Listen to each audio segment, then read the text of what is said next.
My name is Kris Krohn, and welcome back to Breakthrough Lifeline. I'm here today with a young man who has experienced something really tragic in his life. We're going to find out together what it is, and we're going to have this conversation on breakthrough.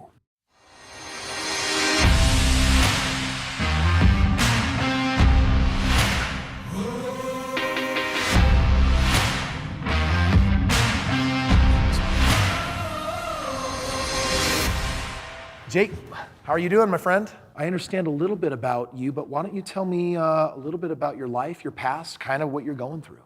I was in a car wreck when I was 8. It was pretty rough. Broke my leg, back, jaw, trashed up my insides, had to get some intestines removed. And then after all that settled, got into mountain biking, had a malfunction with my back brakes, broke both my arms while I was alone, hiked out, found an elderly couple that was nice enough to call an ambulance for me. Got way into wanting to serve in the military with my cousin Jaden. Trained super hard through high school, was so excited, walked into the naval office, and they said since I broke my back as a kid, I was disqualified. Ooh. Walked next door and signed up for the Marine Corps. Okay. After about a year, I had made it to my specialty school, and my back acted up in training. I got in on a waiver under the condition that I had a prior injury. So they did some x-rays. I got disqualified from the military due to scoliosis. So they sent me home before my contract was done. Got home, enjoyed a little bit of time with my dad again, and then had a pretty tragic accident up snowmobiling with him. What do you mean, a tragic accident? A little miscommunication, crash happened. Took a few hours for search and rescue to get there, and then we had got him about halfway down the mountain, and he passed away. And then when I got out of the canyon to where I could talk to my family and have cell phone service again, I heard that they had restored a heartbeat. So we all rushed down to the hospital, and a few days passed. They scanned his brain. There was no activity. Pulled the cord and had to be in the room and have him pass again. So real quick, I want to make sure I understand this. So you're out doing some recreational snowmobiling with your dad, and what is this miscommunication that led to your dad dying? He was way into the snowmobile scene, really loved getting awesome action shots, and we went to this place called Krohn Ridge, and I was dropping the ridge on my sled. He was getting some cool shots. Pretty bad cloud coverage that day. There wasn't a lot of depth perception. Lighting was bad for pictures, but he really wanted to get one shot of me dropping it, so I was doing it a few times, and we had lined up the last one, and I had stomped out where I was gonna go because you can't see down the mountain, and I was up waiting for good light, and when good light hit, I hit the radio, said dropping, started my sled, revved it for quite a while. I hadn't heard anything back on the radio, but I figured he was just lined up for a good shot, had maybe taken his backpack off, and So you felt like you had the good to go? yeah, I waited quite a while, and then once the good light was about to pass, I sent it, and when I crested, kind of like after the point of no return, he was not where he said he would be. He was right where I was going. Was he standing? Was he on a sled? Yeah, no, he was standing. He had his right foot forward. He had taken his helmet off and set it down, and his helmet was gonna get the shot. And it was just... So your sled, like midair, just crashed right into him? Ditched it off to the left. I assumed, he would go this way, it would barely miss him and hopefully not break my neck when it rolled. And it nosedived faster and harder than I thought it would.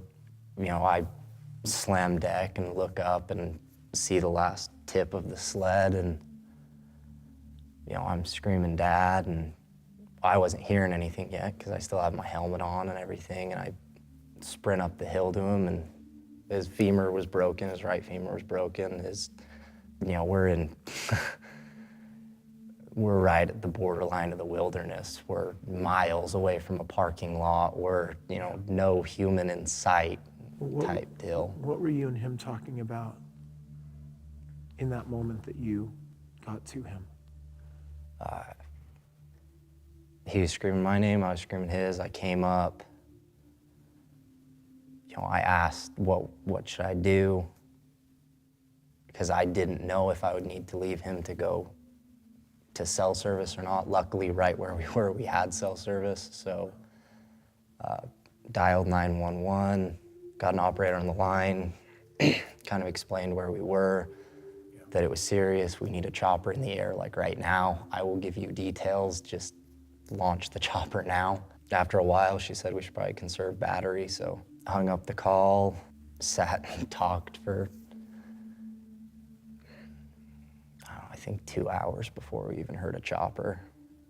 Like I said, it was cloudy, so we never saw the chopper, but we heard it, and then it just kind of passed where we were, so we called them back up, kind of explained, hey, we're not wherever they think they're going. We're behind, they need to turn around.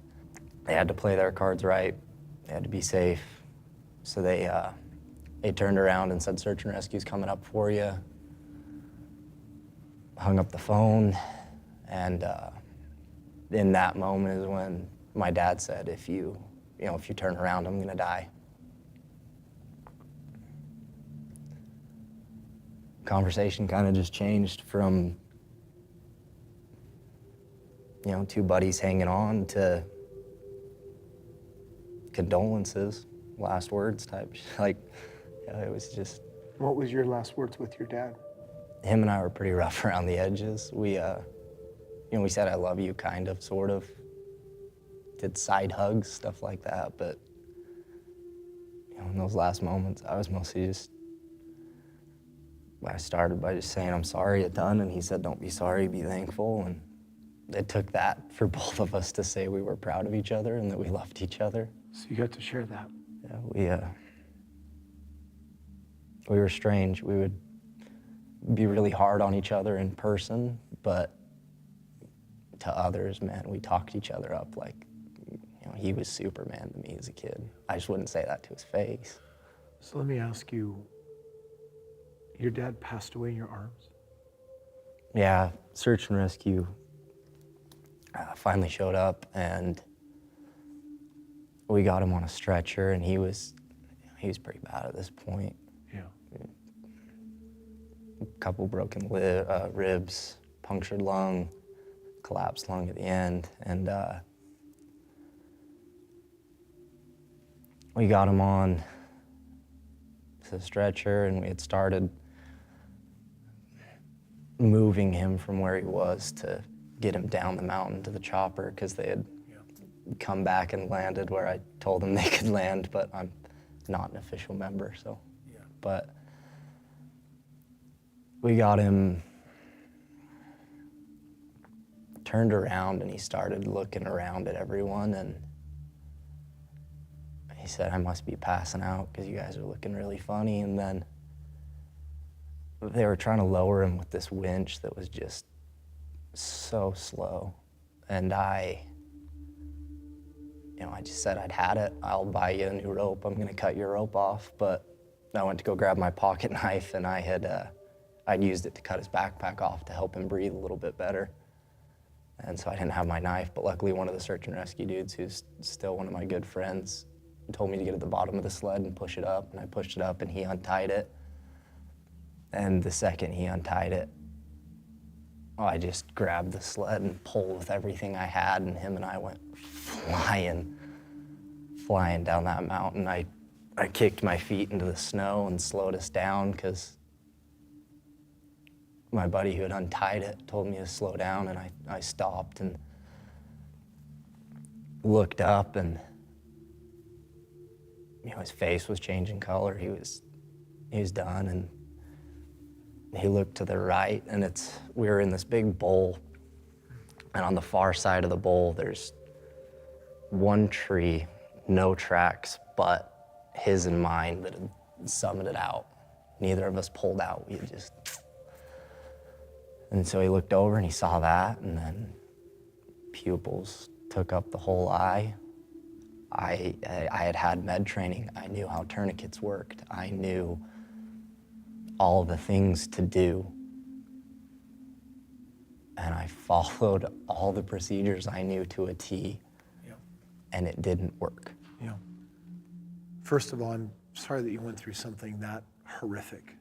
My question for you is, a lot went wrong that day, and now you're constructing so much of your life force energy around it, trying to understand it.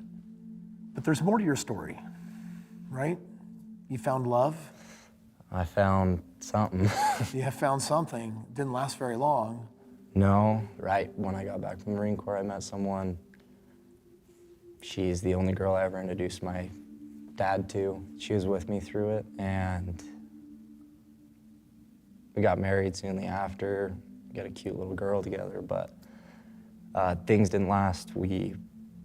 Some people are birds and some people are fish. It's nothing against either of them, but if they try to coexist, one will die. We ended up going our separate ways. Her family's not the biggest fan of me. They kind of spun some fabrications out of control. I found out that my daughter was born a week after she was born through a text.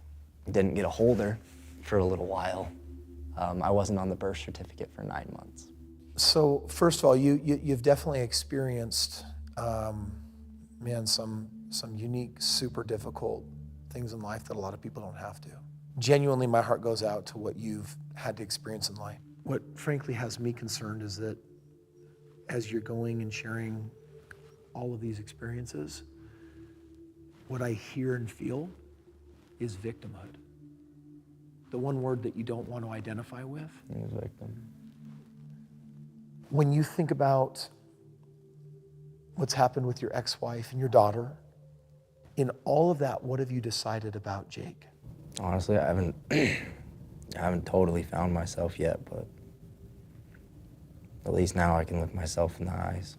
When you think about what happened to your dad, what did you decide about yourself? I didn't know enough. I don't know enough. I didn't know enough. I wasn't enough. And I don't know who I am. That's going to create a very stuck cycle in your life. So if you want to get unstuck, guess what you need? Some different instructions. Some different instructions. By the way, the instructions got to come from who? Myself. Yeah, you gave yourself instructions in the time of trauma. So Jake, you're not going to be able to move on with your life until you actually accept reality. And I'm asking you right now, man to man, with the training that you did have, did you do the best that you knew how? Yeah. Hey, look at me right now.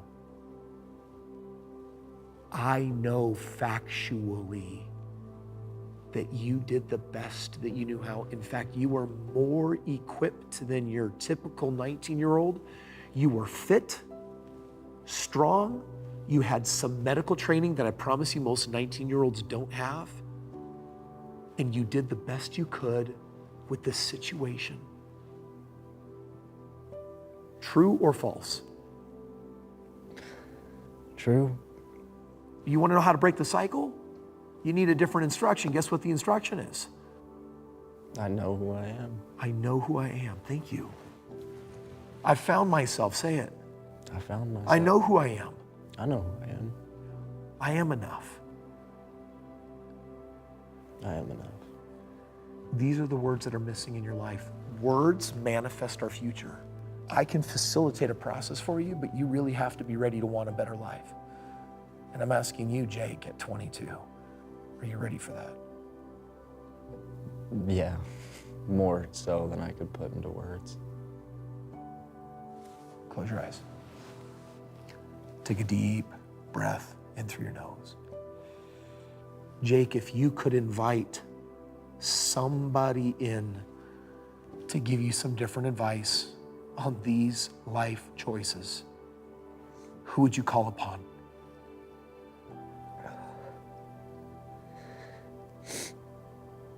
I'll just ask my dad what to do. Yes. And if your dad were here as his highest and best self, seeing that you're about to make decisions that you don't know enough, that you're not enough, and that you're lost, what would your dad say to you right now?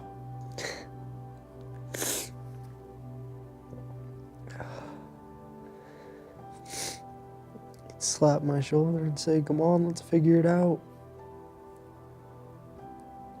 He did more projects with me than I could even count. He always found a way. I always find a way. Say it. I always find a way. I figure this out. I'll figure this out. I got this. I got this. I know who I am. I know who I am. I know enough. I know enough. I know the people who know enough. I definitely know the people who know enough. I'm doing the best I know how. Doing the best I know how. I know who I am. I know who I am. I have everything I need. I have everything I need. I found myself. I found myself. I'm ready. I am ready. I'm experienced.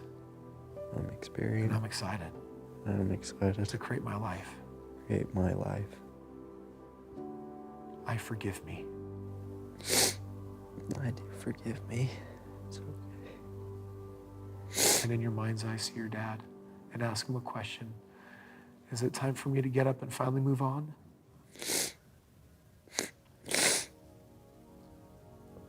Yeah.